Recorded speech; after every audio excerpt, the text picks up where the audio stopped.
Glad to be here. So happy to be here. Let me start over. Hey, I'm Steven. Good to see you guys. I am glad to see you all today. This last couple of weeks, Hannah and I, my wife, we got to celebrate our first wedding anniversary. And so you guys were all kind enough to us. Yeah, it was a blast.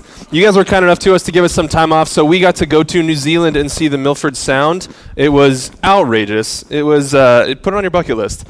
It was an adventure. So we went to the Milford Sound, and it was pouring the whole night, and we woke up to snow-capped mountains and waterfalls and just outrageous beauty from what God created. And it is a special place. We got to see this place. That's Mount Cook National Park. Actually, Mount Cook, that is hashtag no filter, hashtag iPhone only. So I did not edit that photo at all. That is straight from my iPhone. That is just outrageous. That is mind-blowing. And the water was a little frothy, so it wasn't frozen yet, but it also wasn't quite wet, quite liquid. It was kind of this weird in-between, and it was just amazing. But here's the basic idea of what we did. We rented this Brits camper van. Yeah, it was a blast. We rented this camper van, and we drove around the South Island of New Zealand, and we just kind of adventured along the way and hiked every day and kayaked and did just a lot of fun stuff. But when we were checking out our camper van, when we were getting it from the people from Brits, they told us, they gave us this packet, and it had a list of all the things that we had to know. If the water fills up, then you have to empty it this way. If the other stuff fills up, you have to empty it that way. If you run out of water, fill the water this way. Make sure you put diesel in it. They just gave us the checklist, and they made sure we knew what we were doing.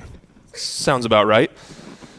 But at the end of the conversation, I was like, cool, is there anything else we need to know?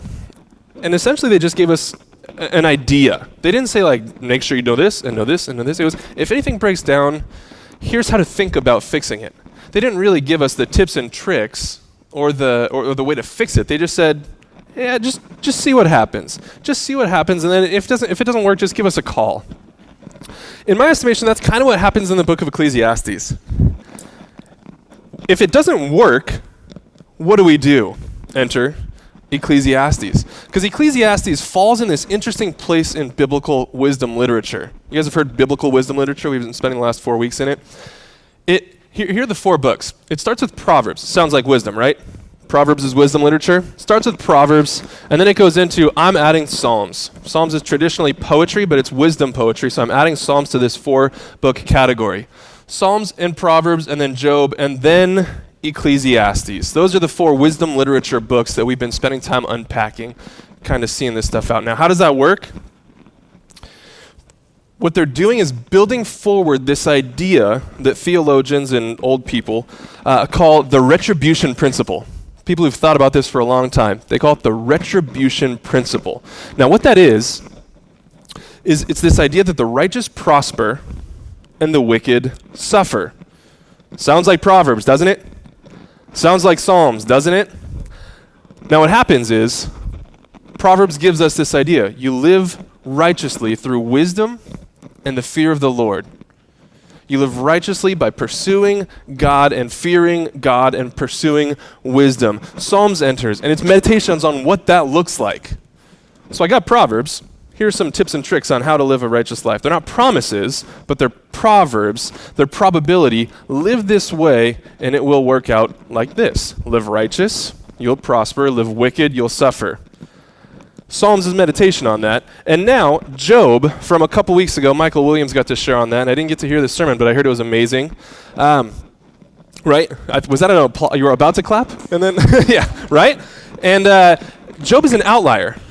Because this retribution principle, where a lot of Eastern religions get this idea of karma, can get abused in a lot of different ways. But Job wanted to unpack what happens when the retribution principle just doesn't quite make sense. I live righteous, I should have a good life that I'm leading, right? Job points us to the answer that it doesn't always work that way. Sometimes it just doesn't work out the way you planned. Now, enter Ecclesiastes. Hopefully this was helpful for you guys, kind of seeing where Ecclesiastes fits in this scheme. But now Ecclesiastes enters. So as we approach the retribution principle, what is a healthy perspective? So Proverbs is telling me, do this, and good things happen. Do bad things, and wickedness and just death and bad stuff happens.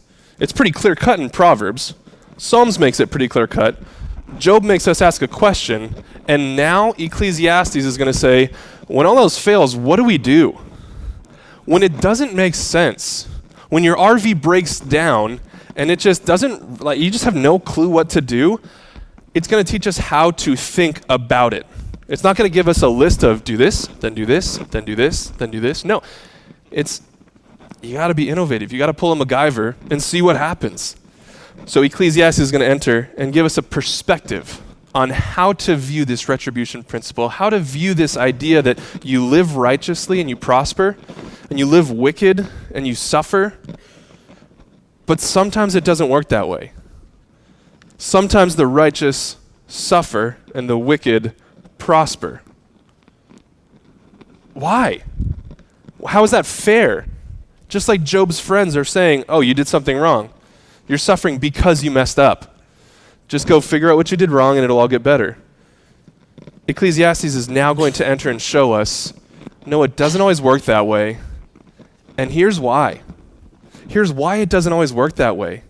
So this retribution principle, we're not going to come back to that specific phrase too much, but this retribution principle of live righteous and you prosper, live wicked and you suffer, Ecclesiastes is going to flip it on its head. Yes, they are good principles to live by. Live righteously. That is a good call from Scripture. Live righteously, pursue wisdom through God and the fear of God. But sometimes you do that, and life just doesn't work out the way you expected it to. Sometimes the early bird doesn't quite get the worm, right?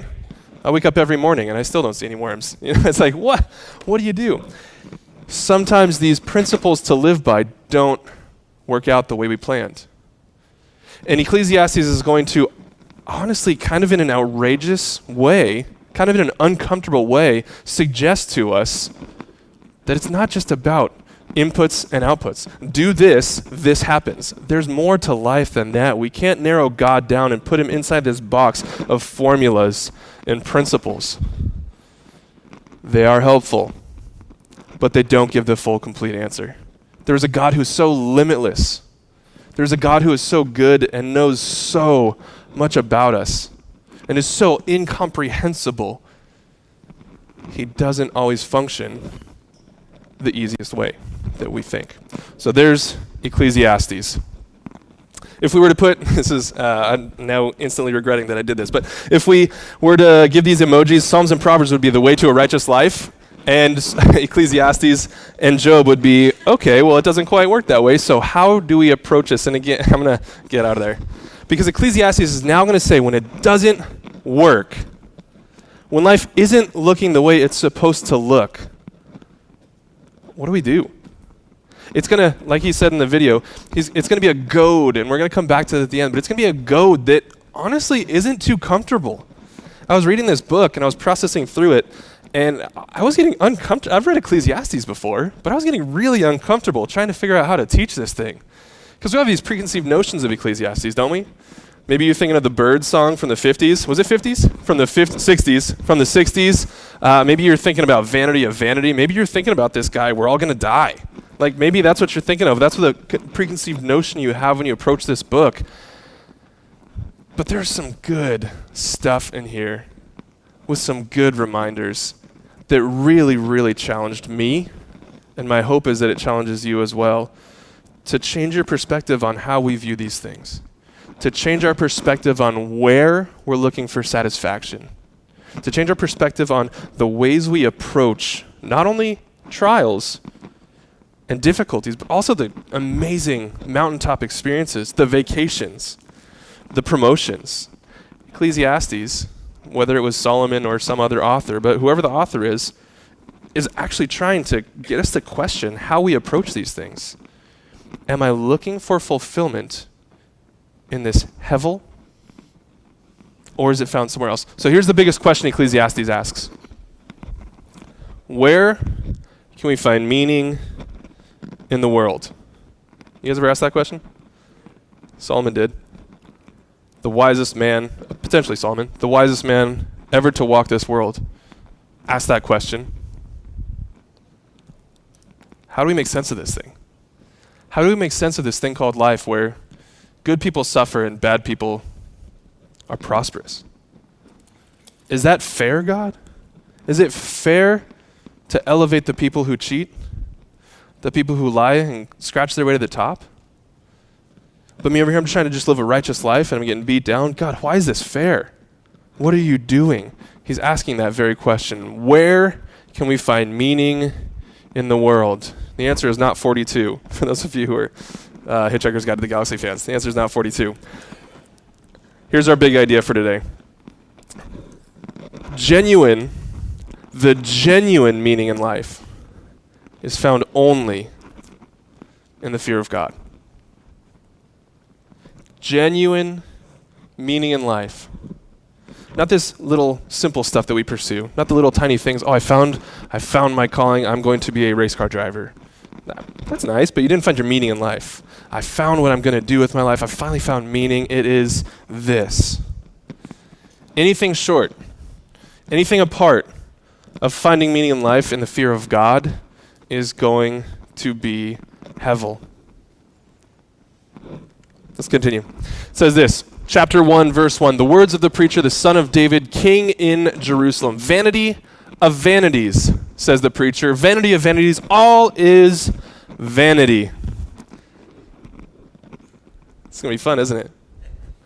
Don't you guys love? I feel like every time I'm up here, I get a book that's like, oh, we're all going to die. It's going to be judgment. Oh, God's going to smite you all. And it's always something really exciting and fun and uplifting, and we go home happy, right?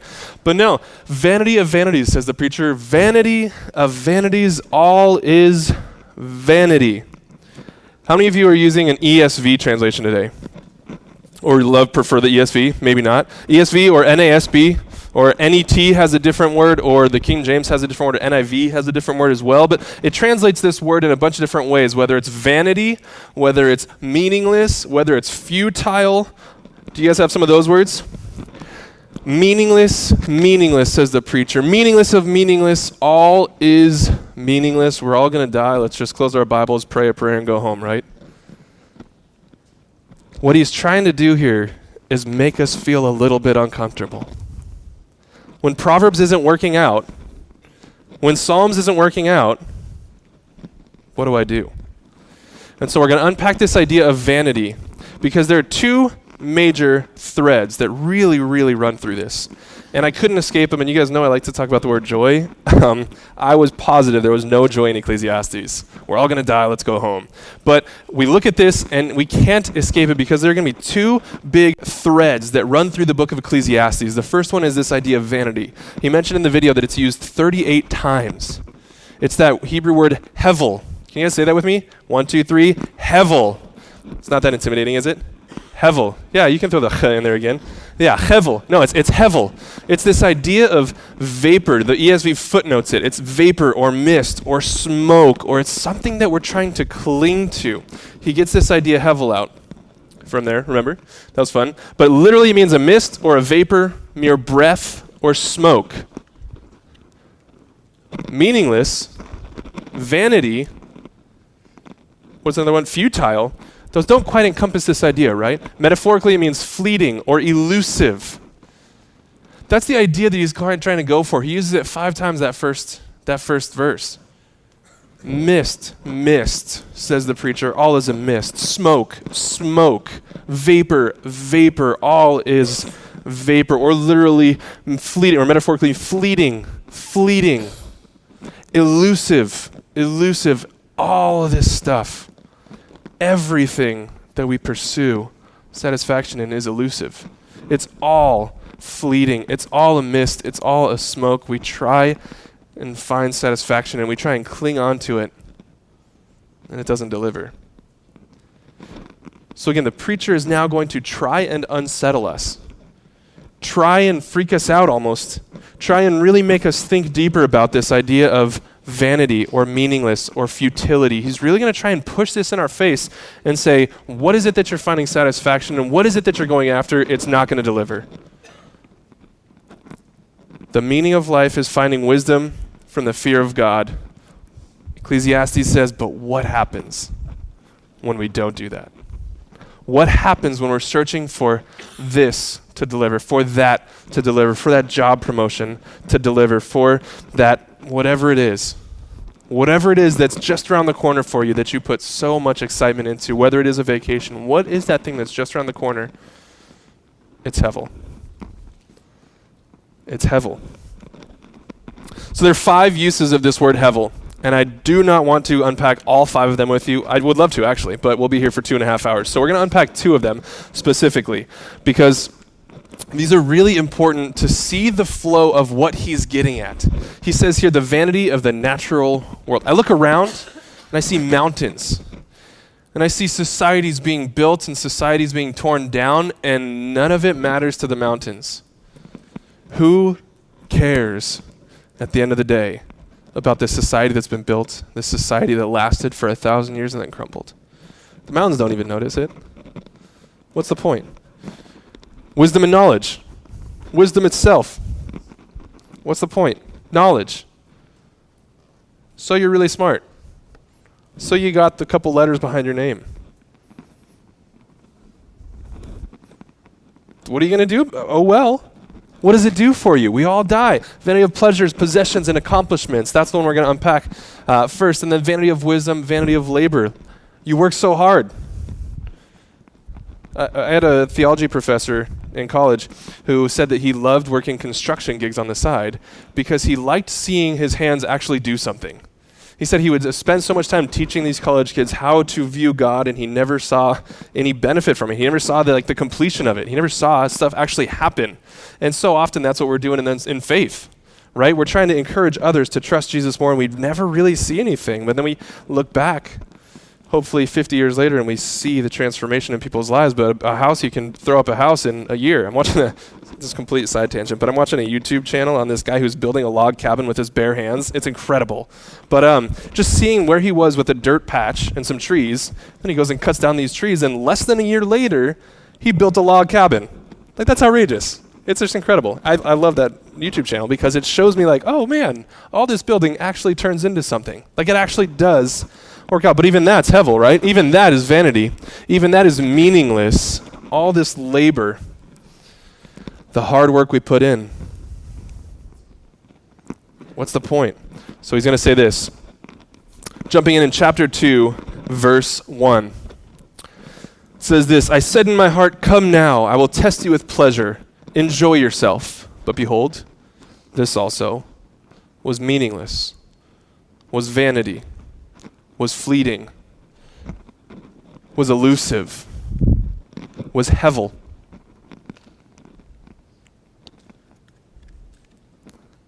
This guy was a guy who tasted every pleasure.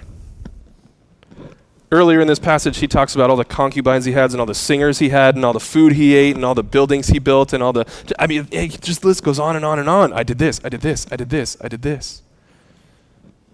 I was the smartest person on the planet.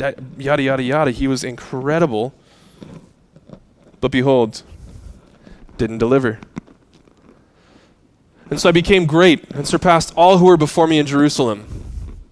Also, my wisdom remained with me, and whatever my eye desired, I didn't keep from them. I went after it, and I got it. I kept my heart from no pleasure, saying, if I saw a pleasure, I wanted it, and I went for it. For my heart found pleasure in all my toil, and this was my reward for all my toil. Then I considered all that my hands had done, and the toil I had expended in doing it, and behold, hevel. Behold, all was vanity, and a striving after the wind, and there was nothing to be gained under the sun. So he uses these 3 main phrases, right, in these passages. It's all chasing after the wind. It doesn't deliver. I'm chasing the wind, and I'm never going to catch it. I can't race the wind. I can race it all I want, but I'm never going to beat it. There's no purpose to chasing after the wind. It's all vanity. And he introduces us to this other phrase, under the sun. You guys have heard this before? All that there is under the sun. That's going to continue to bring this thread forward with this hevel thread that's used 38 times. It's going to bring it forward and continue to get us on this idea of, man, everything in life, everything under the sun, everything on this planet, every pleasure that I could ever taste, everything I could ever build, everything I could ever, every ladder I could ever climb, it's chasing after wind. What's the point? There's nothing to be gained under the sun. Here's the other one we want to unpack. I hated all my toil, in which I toil under the sun. Man, this is so exciting, isn't it? That we get to just really love on this and like really enjoy reading scripture and wow, I hated my toil. Okay. I hated all my toil in which I toil under the sun, seeing that I must leave it to the man who will come after me. I'm just going to pass it off. And who knows whether he'll be wise or a fool. Yet he'll be master of all which I toiled and used my wisdom under the sun. This also is vanity. I built this business and I hand it off to the next guy. He could either take it to the next level or he could tank it. It's vanity. What's the point? And then he goes on in 20. So I turned about and gave my heart up to despair over all the toil of my labors under the sun, because sometimes a person who's toiled with wisdom and knowledge and skills must leave everything to be enjoyed by someone who didn't toil for it. You work so hard and hand it over to someone who put no effort in, and the righteous suffer and the wicked prosper. This retribution principle gets flipped on its head. This also is vanity and a great evil. What has a man from all the toil and striving of the heart which he toils beneath the sun? All of his hard work. For all his days are full of sorrow, and his work is a vexation. Even in the night his heart doesn't rest. We work so hard. This also is vanity. It's exciting stuff, isn't it? Yeah. And then he goes into 3 more, and we're not going to unpack those, but feel free to write them down, because there are 8 of these hevels, these sections of hevel, of meaningless, vanity, that he goes back to. And the first one was that group of 5 that just, man, everything under the sun, what's the point? Is there any purpose? Is there any meaning? And then he does it again. He comes back to it 1, 2, and 3. Again, brings this idea further. Yet again, guys, it is hevel. It's meaningless.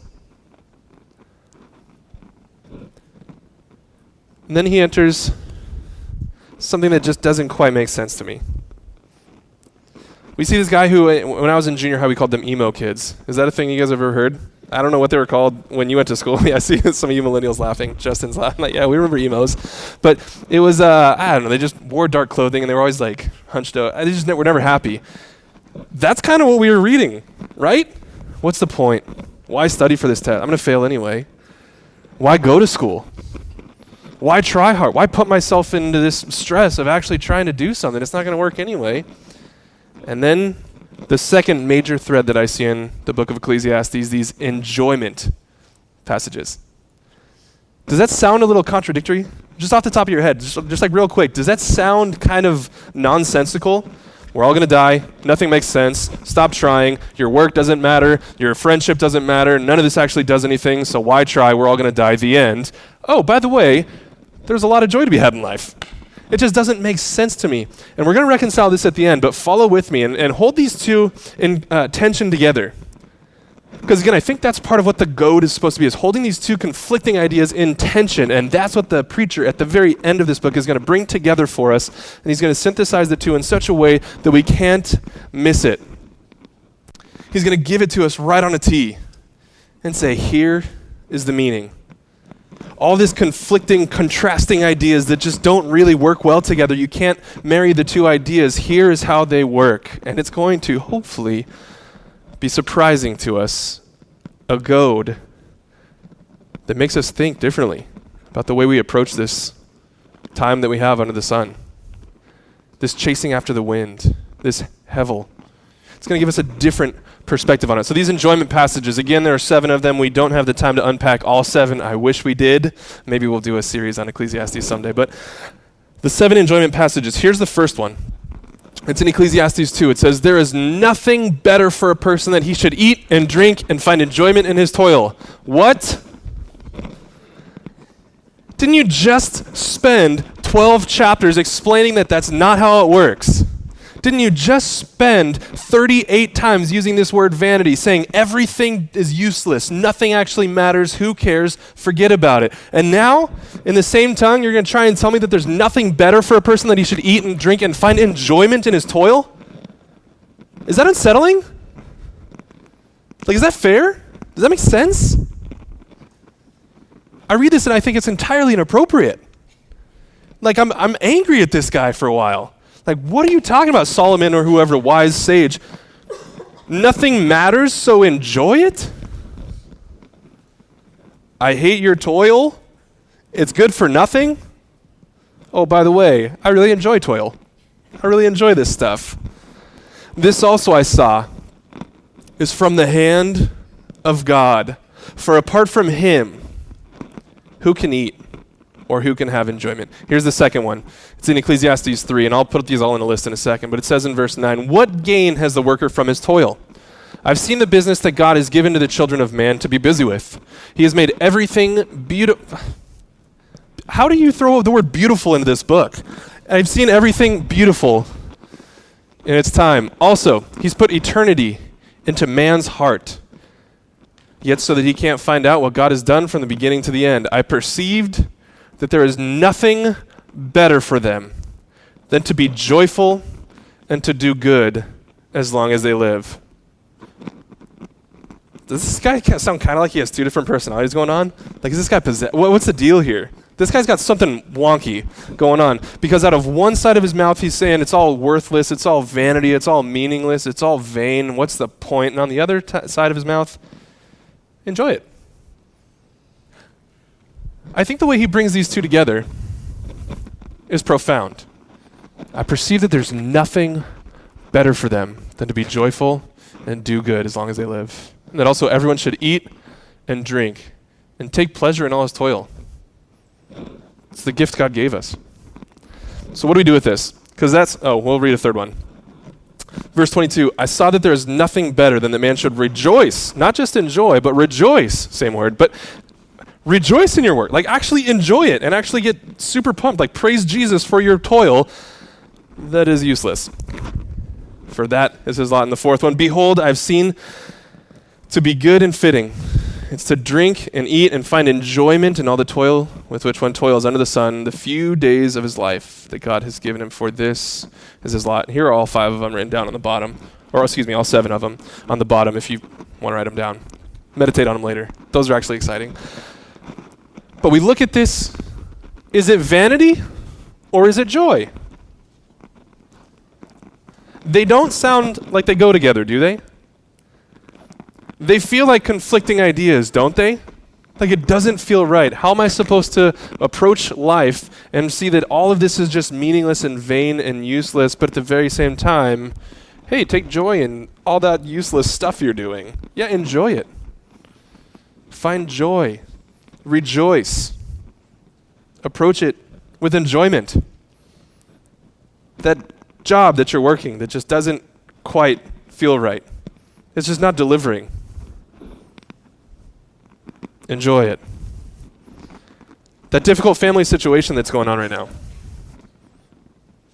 enjoy it. That difficulty in a friendship that you're experiencing right now, that weird, awkward tension, this relationship thing, it's awkward a lot of times. Enjoy it. Whatever's hanging over your head, he's going to tell us, enjoy it. All this weird stuff that goes on in life that we see under the sun, the 70 whatever years we have, whatever the human average is, 84 or something, and the time we have comes to an end. We spend so much time looking for meaning, which is a good thing, don't get me wrong. Ask good questions. But he's saying we're looking for satisfaction in the answer to our problems. We're trying to find the answer to our problems here and now. I don't have a lot of money, so I'm going to start a business that makes a lot of money. I'll be happy. It's Hevel.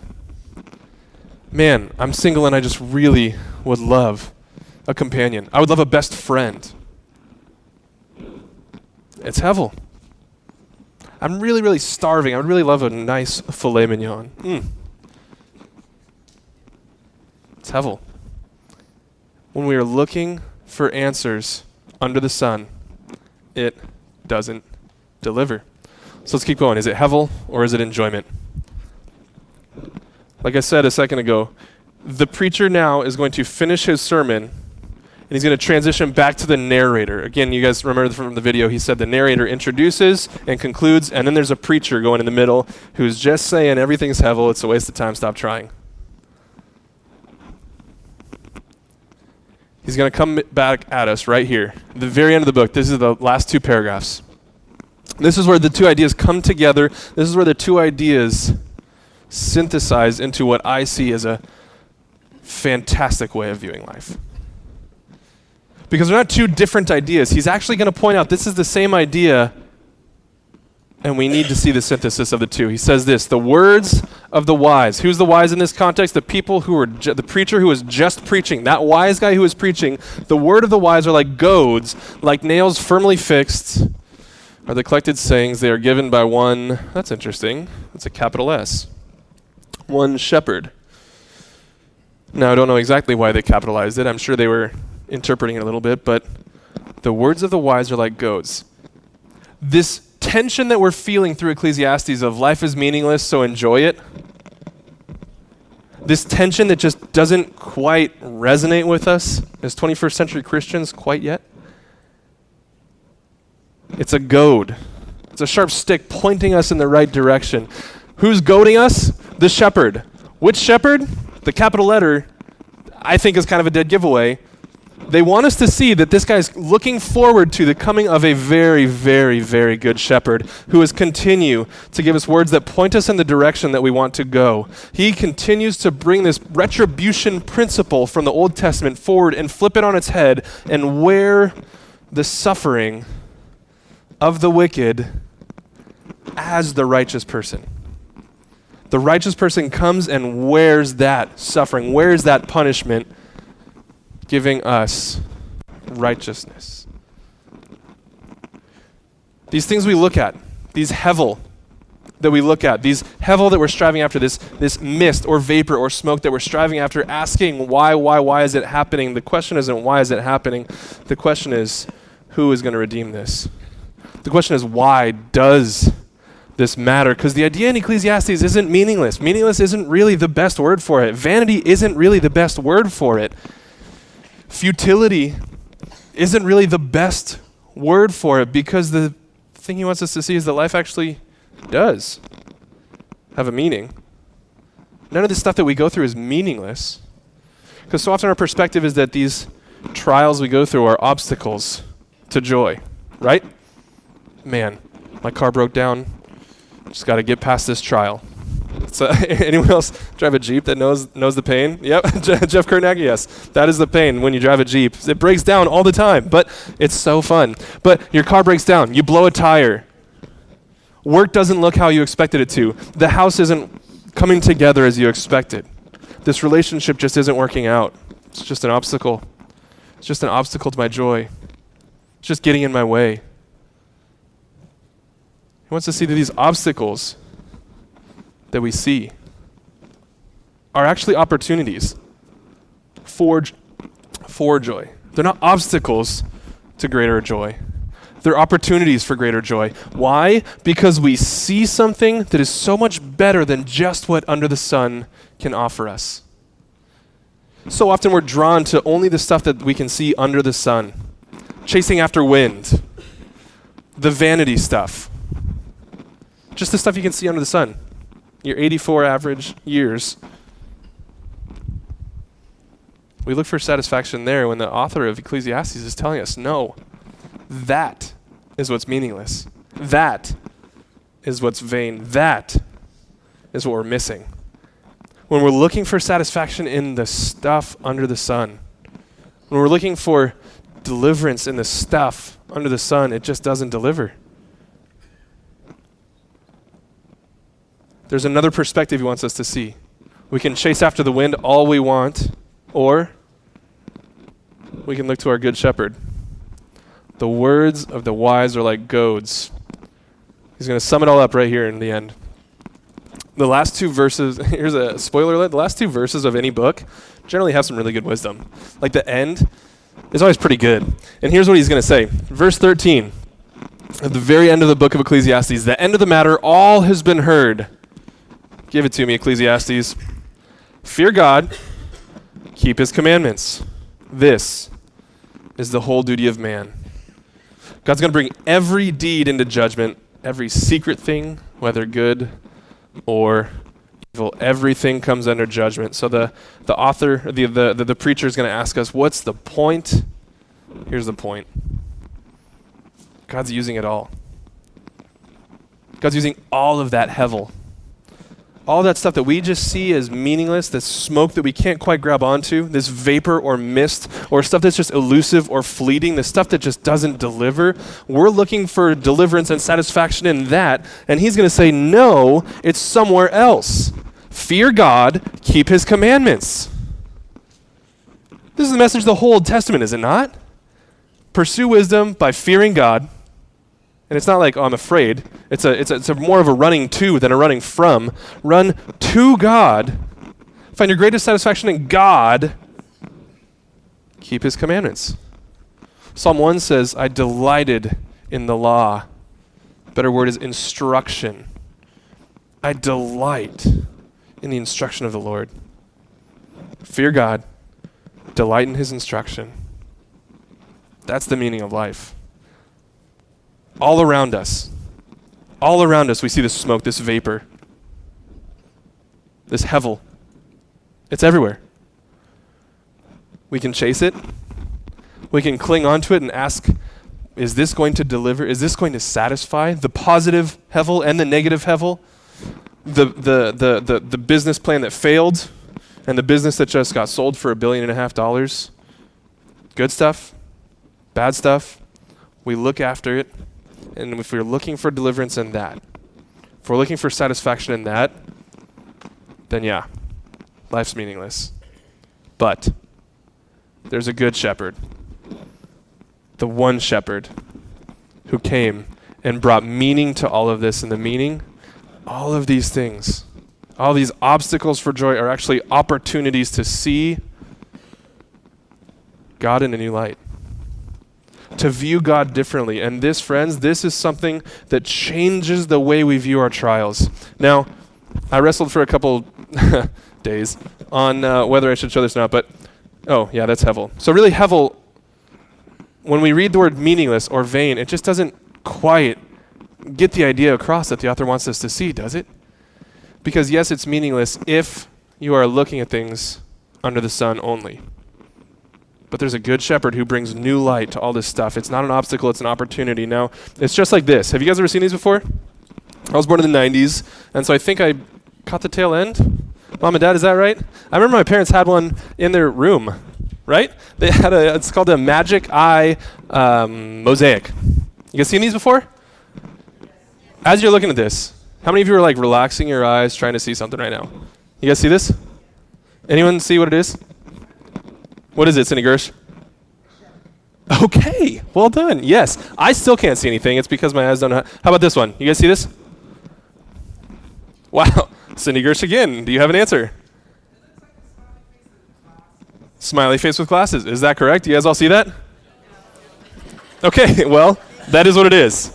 I Googled it. That is what this is. So these things are kind of interesting. And bear with me, because this is going to be a little bit of a stretch, but I think it's going to come together at the end. These things are a lot like life, from the way Ecclesiastes shows us. This is life, how Ecclesiastes says it. You look at it, and it's just a bunch of pixels, and it's just a bunch of colors, and it really doesn't make any sense. You might see patterns, but I look at this, and I don't see a smiley face. I look at this, and I don't see a shark. Like I don't see it. What Ecclesiastes wants us to realize is, we look at life, and we just stare at a bunch of pixels. It's all meaningless. It's all worthless. Until we see it. If you saw a shark in this, or is this a smiley face? If you see a smiley face in this, can you now unsee it? Can you unsee the shark in here once you see it? Now, some of us still haven't seen it yet, including myself, but so it falls apart there. But once you see the shark, you can't unsee it. But everyone who sees that sees the same thing. Everyone who sees this sees the same thing.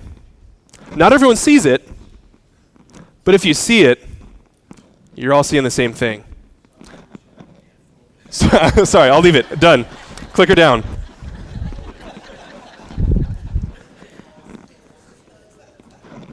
So many of people around us, so many people in your life are just looking at life like this, just staring. What is this? The meaning of life. Wait, I'm going to get rid of this. Sorry. You guys can Google it later. Yeah. Google it. There are tons of them. The meaning of life, we stare at this stuff, trying to figure it out. We're grasping it, and it's empty. We're staring at it. We're trying to rest our eyes, relax our eyes. We're trying to focus our eyes. We're trying to look past the photo, trying to look before the photo, trying to change our perspective, and we see absolutely nothing. It doesn't make sense. But some of you saw that very clearly. Within seconds, you knew the answer. It's a shark and a smiley face. For those of you that saw it, you all saw the same thing. The author of Ecclesiastes is going to say the same thing about life. If you see it, if you see the meaning, if you've tasted and seen the goodness of God, you can't not see it anymore. Fearing God and keeping his commandments is what gives this whole thing meaning. Once you see the meaning of life as pursuing wisdom through the fear of God, you can't unsee it. And if you have seen it, you all see the same thing. Delight in Jesus. There's a one shepherd who is coming in their perspective. For us, he's already come, but they're going to say there's a shepherd coming. There's a good shepherd coming that's going to give all of this stuff meaning and really make it so clear to us. Or we could just stare at these pixels, trying to find meaning. We could just stare at this smoke, this hevel, try and find meaning in it. Or we could see that there's nothing better than fearing God. God himself, the good shepherd, is the one who gives all of this hevel meaning, because it really isn't meaningless, is it? The stuff you go through, the failed business plans, the difficulty in the family, whatever the doctor just told you, it's not meaningless. And that's not even what he's trying to tell us. He's not trying to tell us that it's meaningless, but what he's trying to show us is it's for something bigger. We can go two ways. We can either try and figure out why. Why did this happen to me when I was young? Oh, I know. Here's why.